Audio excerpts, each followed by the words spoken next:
guys! Welcome back to my YouTube channel. Today's video, maggagawa na naman tayo ng bagong nating recipe. But before that, kung bago ka lang sa aking YouTube channel, don't forget to like and subscribe sa aking bell button dyan sa baba para updated kayo sa mga latest video gaya nito. So, it's been a long time guys since the last time I make a cooking demo. So ngayon, tuturuan ko naman kayo ng bago kong na-discover na recipe, which is ito yung mga gagamitin at gagawin natin ngayon. So, without further ado, magsisimula na tayo. So guys, magsisimula na tayo. So ang ating main ingredients is marinated na breast part. Ito, marinated na breast part. Hotdog, sliced hotdog. And then hindi mawawala yung cheese natin. Ito, cheese. Egg with milk. And then breadcrumbs. Ito siya. So, ang minarinate ko lang nito po is salt and pepper, and then nilagyan ko siya ng konting oyster sauce para medyo may tamis-tamis siya. So, una kong gagawin is,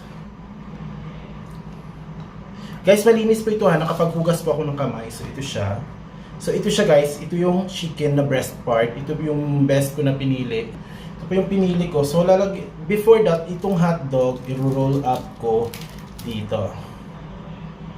So, i-roll up natin siya. So, ayan. And then, i-roll natin siya dito. Yan siya. So, balikan yan siya.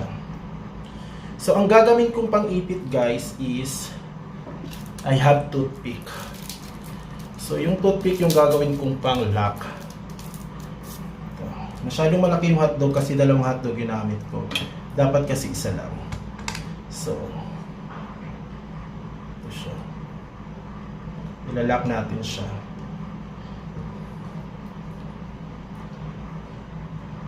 Ilalak natin siya ng toothpick. Guys, don't worry, naghugas ako ng kamay ha. Baka sabihin, malinis pa yung kamay ko. Yan siya. Yan siya guys. Ilalak ko siya ng... So, ito na siya. Ilalak ko lang siya muna ha. So, yan. And then, ilalak ko muna siya guys bago natin siya lagyan ng ng cheese. Ay, ng what to call this? Flour, ng breading. So, isa lang hotdog kasi masyadong malaking cheese. Masyadong malaki yung hotdog. So, isang hotdog lang gagamitin ko para hindi siya mas crowded or bulky tingnan. Ha? So, ito siya. Ayan. So, kung napapansin nyo, cover siya. Actually, guys, ayan siya. So, again, itatutpick ko na naman siya para lang siya malak.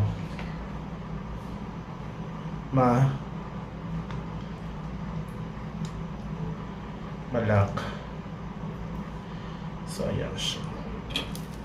So, ayan siya guys. So, ipagpapatuloy ko siya, di ba? Hanggang sa matapos na. So, ito. Kasi may siya. So, ayan. So, half lang din hotdog. Nasa sa inyo po ha, kung anong cheese ang ilalagay nyo. Pwede namang Eden cheese or whatsoever. Basta cheese. Sa akin kasi gusto ko yung parang may siya. May melting. So, nilagay ko na ng we call this, nilagyan ko siya ng itong cheese na actually pwede siyang pang ulam, pwede siyang pang merienda. So hindi siya talaga, so kailangan talaga nating malak. So kukuha ko dito ng mga konting parts na kailangan natin siyang ilak. So toothpick din ang maglalak dyan guys sa toothpick. So kakailanganin nyo ng more toothpick.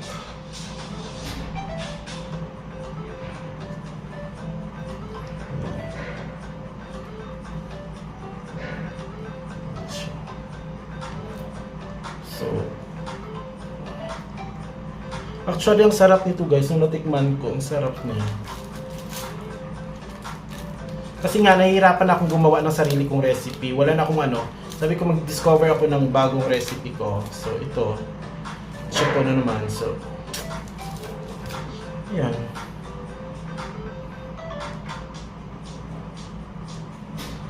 So ito na siya guys, no? Ito na siya. So ayan na. May tatlo akong nagawa. So tatlo. Ayan. So ayan na. So the next part is, lalagyan ko siya ng, ito na siya sa gas.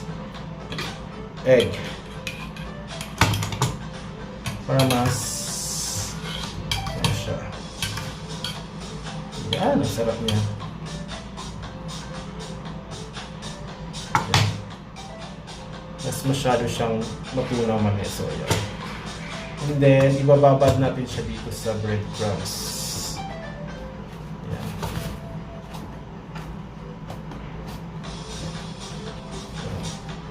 Babad ulit para mas ano siya, mas crispy. Nahihirapan ako. Masarap yung gatas guys, actually. Masarap yung gatas na ano, gawin nyo. Yan. Ano siya. So nag-ready na din ako ng foil paper para lagyan ko ng aking finished product. So dito natin ilalagay yung foil. So ganyan siya guys. So mamaya i-ano natin yan. So isa na naman. Ito kasi parang mas ano siya. Yan. Guys, nagkakamay ako guys. So baka sabihin nyo, hindi rin naman hindi naghugas ng kamay. Naghugas pa ako ng kamay guys.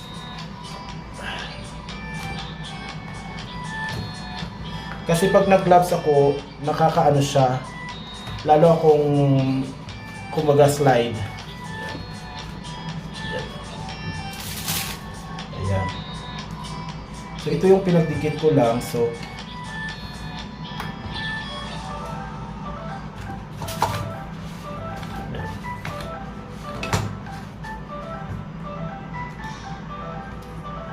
actually siya guys, ang sarap nito, promise. Kasi yung ano, yung itlog at saka gatas nag-ano siya, nag-complement. Yan. Few inches later. Guys, after ko siyang na-freeze ng 24 hours, magluluto na tayo. So tara, samahan niyo ako. So ito, nagpakulo na ako na mainit na tubig. Ayan siya. So tara. So yun guys, i-check ko lang siya kung mainit na. Ayan.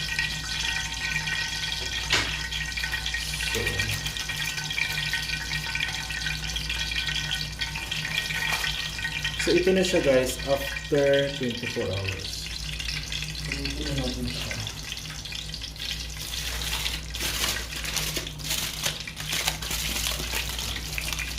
Ito na yung outcome. So,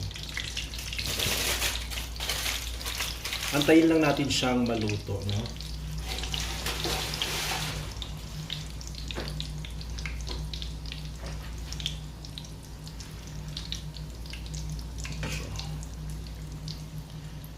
Niluto ko siya in a medium na apoy. Para ano siya, para hindi siya masyadong masunog. Then yung sa loob niya luto. So, yan guys. After 48 hours. 48 hours, o dahil kasi dalawang araw ko siyang ni-ref. So niluto ko na siya. So yan. Ano kayang kalalabasan nito, no? Ito yung bagong recipe ko na tinatawag kong chicken breast cheese dog. So, antayin lang natin guys. So yan guys, ito yung kulay niya. Excited na ako.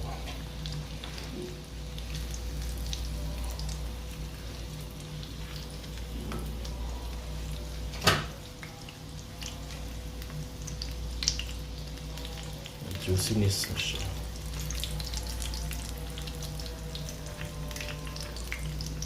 Sina-check ko siya.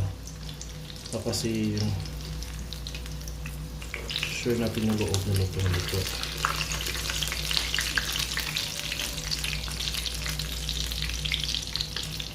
Hindi pa siya talaga lutong-luto. Okay.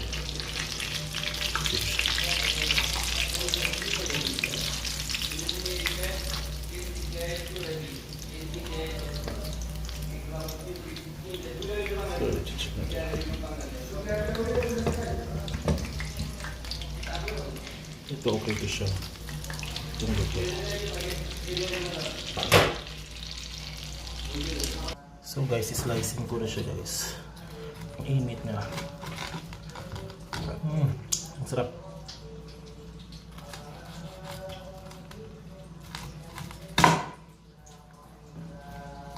Yan siya guys, so ang juicy niya yun.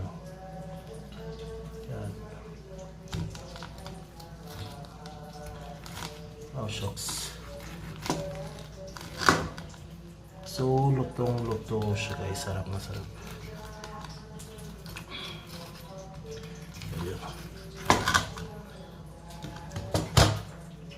So yan na siya guys, ang ating finished product. So ito na siya.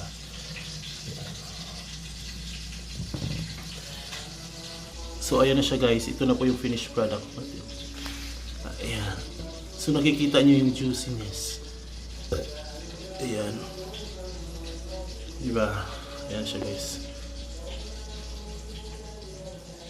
Ayan. So ayan na siya guys. Lutong-luto siya. Ayan.